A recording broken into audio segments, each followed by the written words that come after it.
I'm Palmer McIntyre. I'm with the Piedmont Land Conservancy, and we are on the Knight Brown Nature Preserve.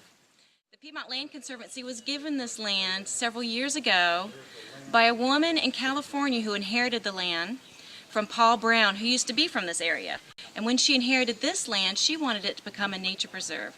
So she found the Piedmont Land Conservancy on the internet and called us up and asked us if we'd be interested. And after seeing this beautiful property, we decided it would be a wonderful nature preserve for people to enjoy.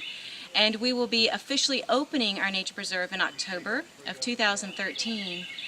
We have been working on trails and we're constructing bridges, and we will have 2.6 miles of hiking trails that people of all abilities will be able to enjoy the quiet and peaceful beauty of nature. It's a beautiful area. It's a wooded valley with a small stream that feeds into the Dan River.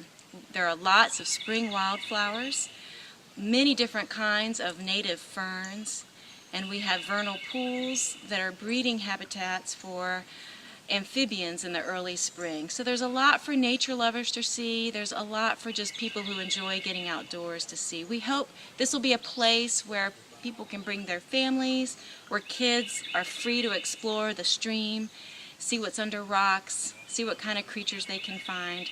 We hope people of all ages will enjoy this nature preserve.